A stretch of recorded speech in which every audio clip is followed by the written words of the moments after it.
moving company tells us that apparently there was a call made for an order of about 3,500 pounds. It was a home move.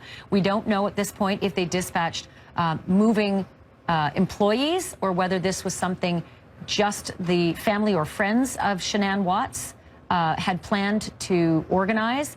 But we can tell you this, that a witness, a source tells us, saw Shanann's father, Frank, who was moving a bed frame at the time out of the house and into the truck.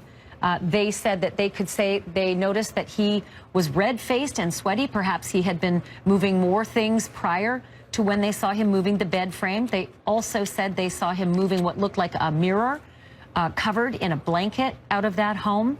And Frank Rusick Sr., Shanann's father, apparently not the only person who was there moving things out of this home. We're also told by this source that there was a woman in her 30s with brown hair who was with him helping in this move. We can also say that there were police there. There was a police presence, looked like a deputy, not sure what agency, but the source did say it appeared a sheriff's deputy's vehicle was present as well, possibly to ensure that there was nothing that went awry, that there was no stress or issues in terms of moving these possessions out of the home. The moving company, if you can see on the side of that truck, is the Old Dominion Moving Company. It's an Old Dominion moving truck. And here's what I can tell you about moving if you've ever done it. It's very perfunctory. When you make the order, you tell them what you have, they tell you what it is in pounds, and they usually tell you what size truck you're going to need. That is a very large truck. That's not just moving a couple of things out. That's a truck that can more than likely move a 5-bedroom house. The order was for 3,500 pounds. The average house is 1,000 pounds per room. So maybe 3.5 rooms is being moved, or at least was planned with the size of that truck.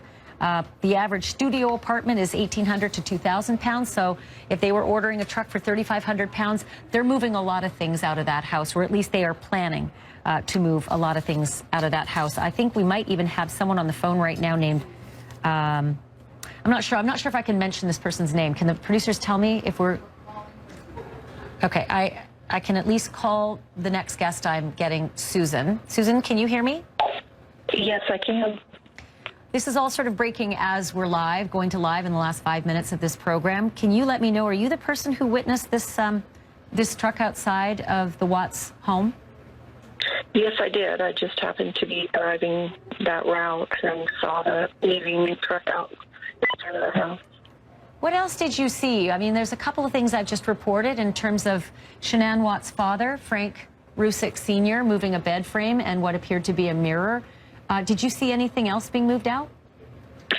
No, those were actually the two things that I witnessed. I did notice that each time they loaded something, they did close the back of the moving truck. So that kind of caught my eye. But for the most part, I was just driving by, and Frank turned around and looked at me as he was going up the ramp to load the item onto the truck.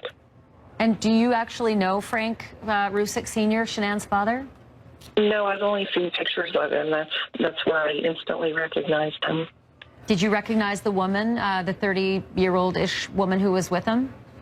No, I didn't. I didn't know it. There were several other vehicles parked in front of the house or in close proximity, so I didn't know if maybe it was friends. They all had Colorado plates.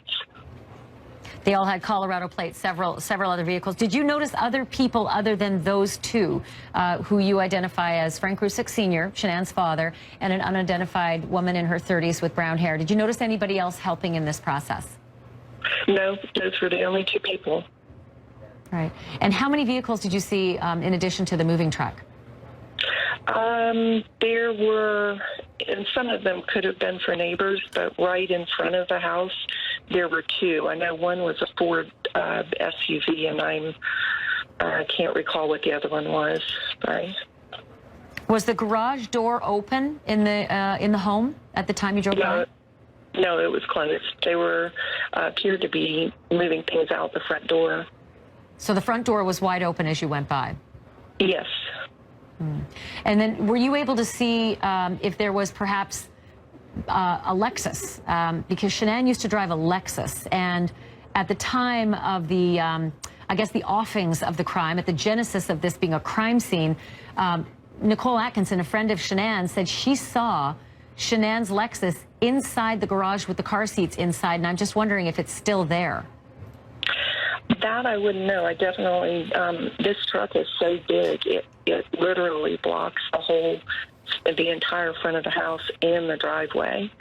But when I was returning and driving in the other direction, I did not see any vehicles parked in the driveway, and the garage was definitely shut.